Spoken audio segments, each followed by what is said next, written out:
14th year teaching. I have been using Edulastic for the last 4 to 5 years. It has become my go-to tool. You know, anytime I need to do something new, I'm looking at how can I use it in Edulastic. Go ahead and change the slide.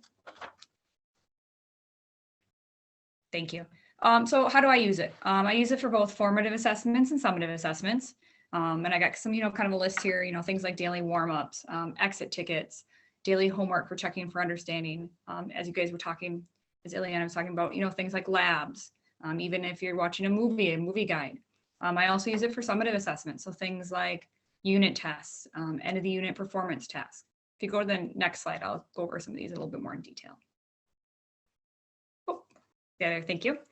So daily warm-ups. I have really started this year giving students either a question a day or a couple questions a day. And a lot of times these will be things that either we tied in from a previous lesson to try to kind of bring back that, hey, this is what we discussed the day before.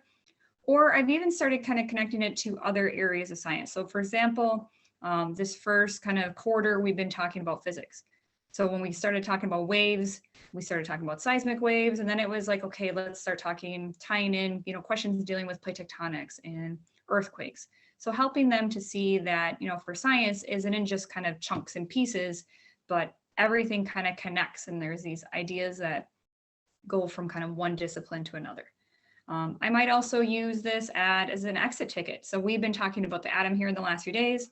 I might throw up a quick picture, asking them to label it, so I can see, are they understanding the information? Are they getting what I wanted them to get out of the lecture? I also might, even with those kind of questions, put just a quick short answer question of what other kind of questions do you have? Is there something that you're not understanding? And those would then kind of lead me to be able to drive and really figure out where I want to go to the next day in that lesson. So kind of that whole reflective kind of teaching. If you want to go to the next slide. I use it for daily homework. My students know for me, they get 1 or 2 or a couple assignments a week using Edulastic, and I use this as a way to check for understanding the material. It is something that, a lot of times traditional homework, they get a score and that's it. And that's all that ends up in the grade book. And I don't really get to see, where are they getting stuck? What are they understanding? What are they doing really well with? What are they not? And this allows me to focus more on specifically what kind of areas are they content-wise getting stuck with. My students really like the present mode, and I'll show you that to you in a minute. Having that where they get to actually look at their own data. They always try to figure out, even present mode, who's who, but it allows us to look at not only going over the homework, but also what questions are we getting stuck on? Is there things that we're really getting? And I also do with my middle school students, I use the redirect tool a lot. I have it set to automatically redirect at a certain score. Or even they will ask a lot of times. I got emails right now that say, Mrs. Xiong, can I have this assignment back so I can look this over? And I want them to learn from their mistakes. That's, for me, that's what my homework is. If you go to the next slide for me, please.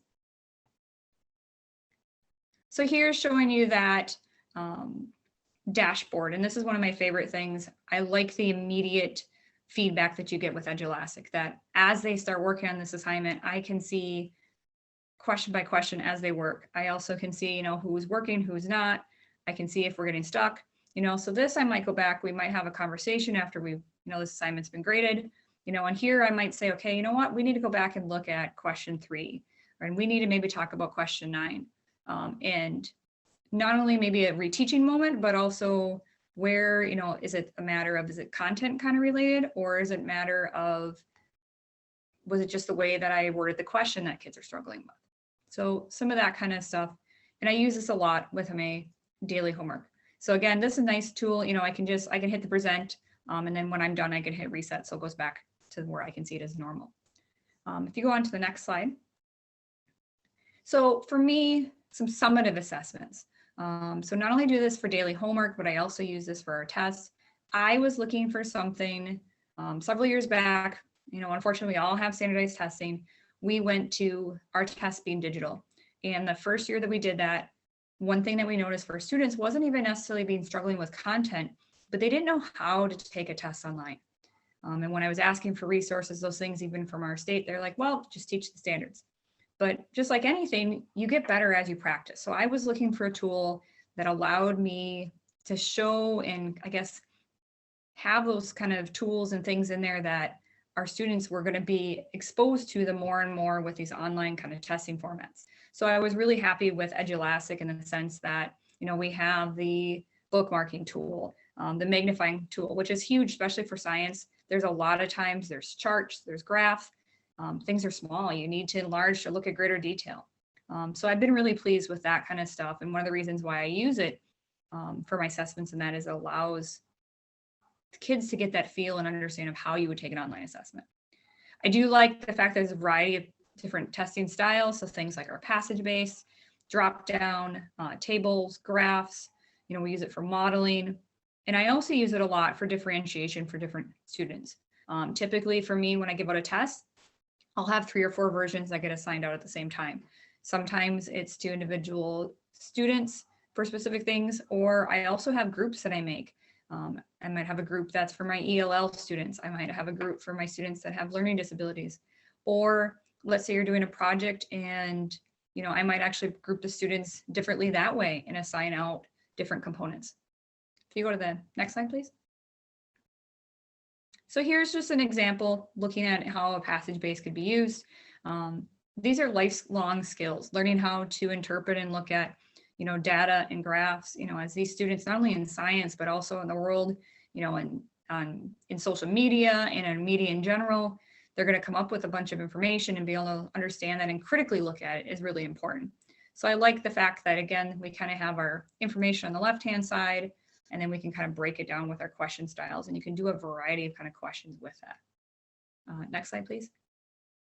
Here's an example of, with science, it's a lot of modeling, it's a lot of processes, things like our water cycle, our rock cycle, photosynthesis.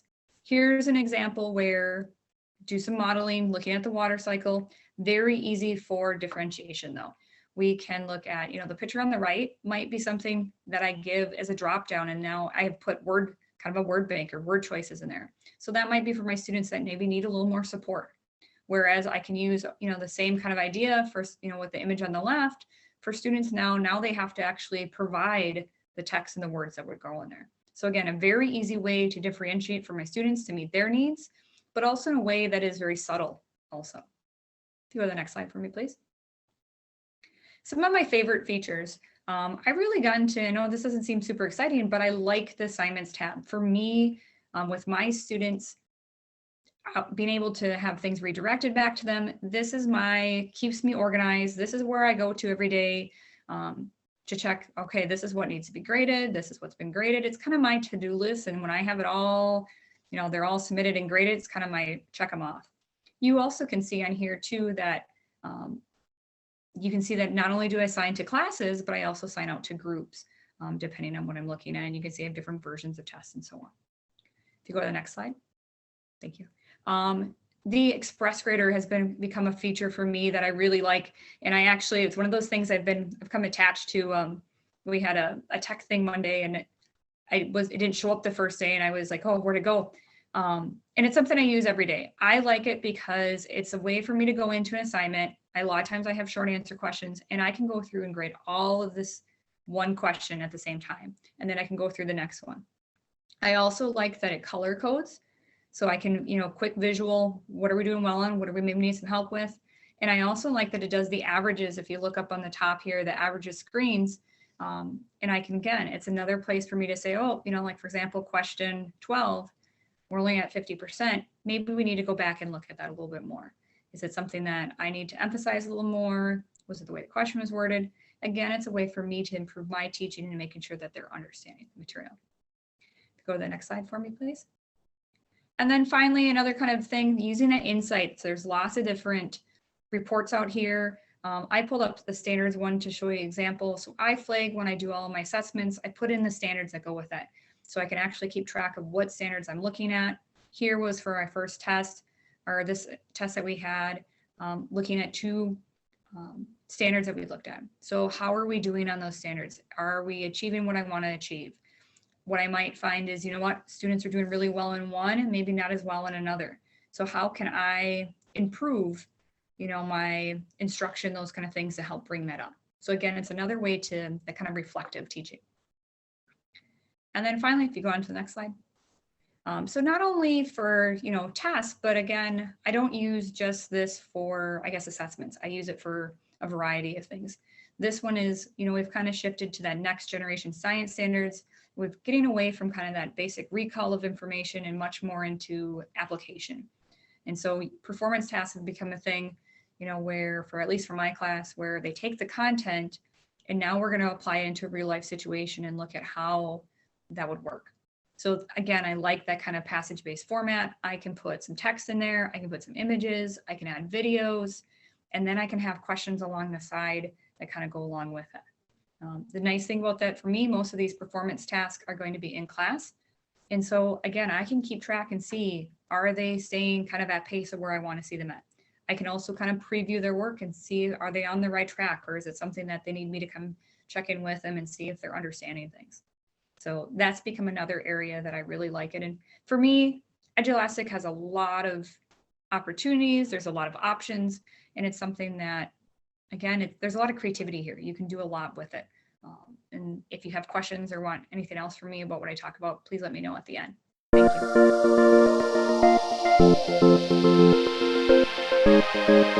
you.